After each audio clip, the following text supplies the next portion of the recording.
Kemarin baru aja lembaga survei Carta Politika itu merilis hasil surveinya. Dan banyak catatan menarik yang ditulis oleh Carta Politika dalam hasil survei kali ini.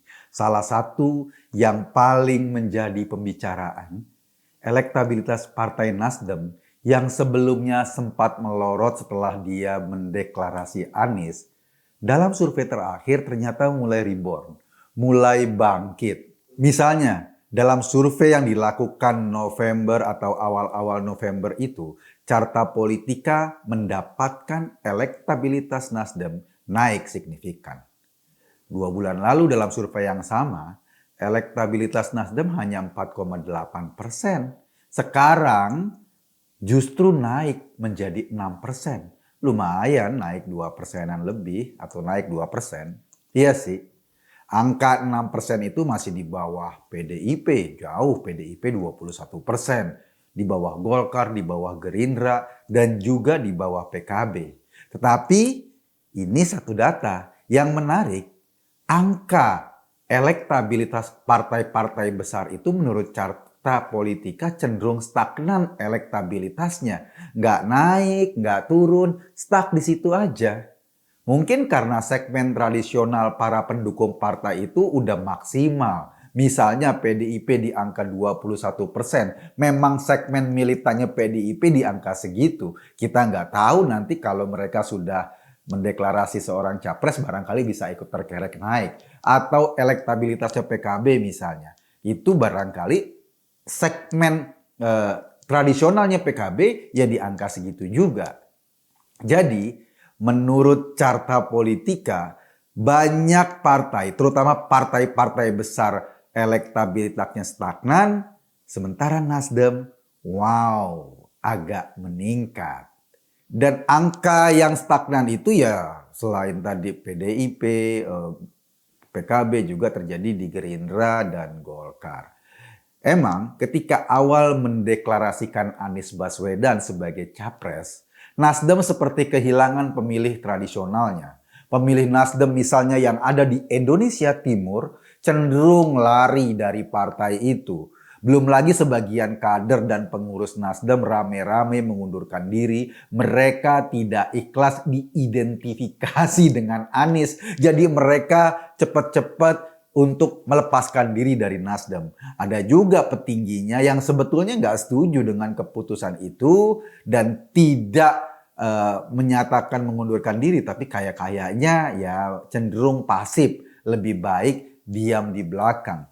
Misalnya Pak Siswono dan Pak Enggar yang memang menjadi petinggi Nasdem kabarnya bukan orang yang setuju dengan pencalonan Anies, tetapi mereka memang tidak mundur secara resmi dari Nasdem. Para loyalis Anies yang memang selama ini mengagung-agungkan Anies, kemudian lari untuk memilih Partai Nasdem. Jadi orang yang lari itu angkanya terkonversi dengan pemilih baru. Misalnya di Indonesia Timur Nasdem kehilangan pemilih tradisionalnya. Barangkali di tempat lain ada konversinya karena pemilih Anies kemudian melihat Nasdem sebagai partai pilihannya.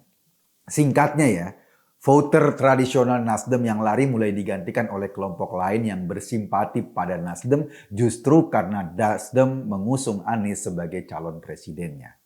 Kalau menurut gua, ini salah satu kecerdasan politik Surya Paloh. Dia tahu banget Anies punya pemilih loyal, mungkin angkanya sekitar 20%. Sama seperti Ganjar Pranowo punya pemilih loyal, Prabowo punya pemilih loyal. Dan pemilih loyal ini cenderung akan mengikuti siapa partai yang mencalonkan mereka. Sementara Anies sendiri bukan orang yang terikat pada satu partai. Artinya pemain bebas. Nah, disinilah kerja besarnya Nasdem. Mereka ingin membangun image Anies adalah Nasdem dan Nasdem adalah Anies. Karena apa? Itu tadi, Anies belum punya partai. Dia bukan orang partai atau orang yang diidentikan dengan kader partai. Sehingga Nasdem bisa mengambil semuanya untuk membangun opini Anies itu Nasdem, Nasdem itu Anies.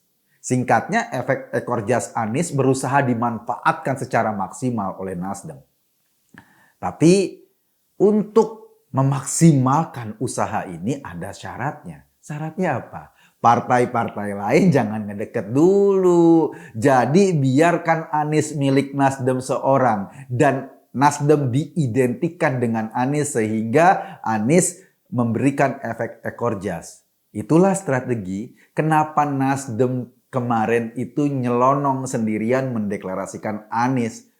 Padahal Nasdem sendiri belum punya tiket yang cukup.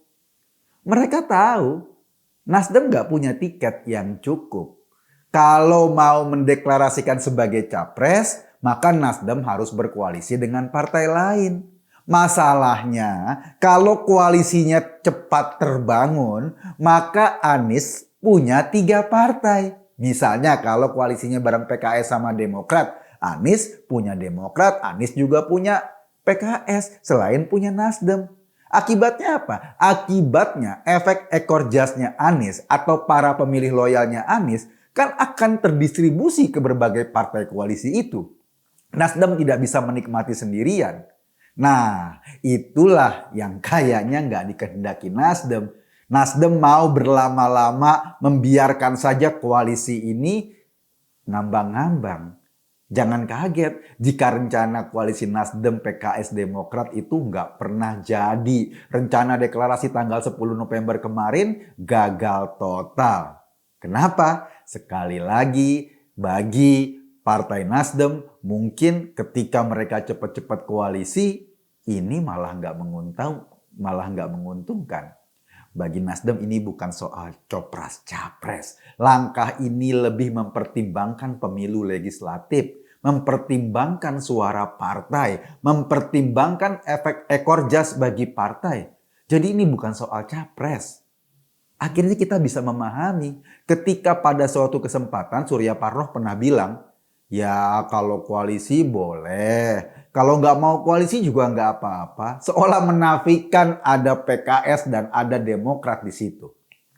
Statement itu aja menandakan Surya Paloh nggak terlalu serius memikirkan capres. Ia lebih serius memikirkan elektabilitas partainya. Dengan kata lain, di mata Nasdem, saat ini Anies lebih diposisikan sebagai juru kampanye ketimbang sebagai calon presiden.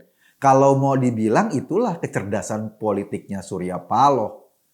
Dan gak heran sejak deklarasi Nasdem langsung tancap gas, baliho segede gaban dengan gambar wajahnya Anies. Di sebelah sini ada logo Partai Nasdem terpampang di mana-mana. Bukan cuma itu, Anies diajak berkeliling ke seluruh Indonesia dan kelilingnya cuma menggunakan kendaraan Nasdem karena memang Nasdem baru partai ini yang mendeklarasikan capresnya adalah Anies Baswedan. Kader-kader Partai Nasdem ikut berkeliling, bekerja keras mengeksploitasi Anies Baswedan sehingga dampaknya tadi. Survei dan elektabilitas Partai Nasdem juga meningkat. Sementara PKS dan Demokrat yang digadang-gadang sebagai mitra koalisi cuma melongo di pinggiran jalan. Lah, Nasdem memainkan dengan cantik bagaimana mengeksploitasi Anies untuk kepentingan partainya. Di politik, ini pasti bukan barang yang dosa, nggak apa-apa. Kalau dengan sendiri saja, tanpa berkoalisi, Nasdem sudah dapat untung, pertanyaannya lalu ngapain cepat-cepat koalisi? Lalu ngapain cepat-cepat dibuatkan tiket yang bisa menjadi jalan untuk capresnya Anies? Jadi bagi Nasdem, ngapain harus cepat-cepat kayak gitu? Ujung-ujungnya kan tidak bisa dimanfaatkan secara maksimal. Lah emang soal tiket kalau bisa diulur-ulur aja. Jangan terlalu terburu-buru. Karena kalau terlalu terburu-buru, Anies akan menjadi aset bersama. Nasdem yang rugi karena suara loyalis Anies tadi akan terdistribusi ke partai lain. Syukur-syukur koalisinya batal. Dan Anies akhirnya nggak dapat tiket buat maju capres. Sehingga nih para pendukung Anies yang kecewa itu akan menilai Nasdem lah partai yang paling serius memperjuangkan Anies Baswedan. Nasdem lah satu-satunya partai yang teriak-teriak buat Anies. Sementara di mata para pendukung Anies, Demokrat dan PKS gak serius. Kenapa gak serius? Mereka rebutan cawapres. Mereka rebutkan berapa besarnya misalnya mahar yang harus dipertukarkan. Mereka justru dikesankan sibuk dengan kompensasi. Karena itu koalisi gak pernah terbentuk. Karena apa? Karena PKS dan Demokrat sibuk dengan kompensasi tadi. Nggak seperti Nasdem yang seolah-olah berani pasang badan untuk mendukung Anies. Jadi sekali lagi ya, gue ngelihat di mata Nasdem posisi Anies itu bukan capres saat ini. Dia itu posisinya cuma juru kampanye. Dan itu harus diapresiasi kecerdasannya Pak Surya Paloh. Keren juga. Gue cuma ngajak lo berpikir, kesimpulannya ya terserah lo. Terima kasih.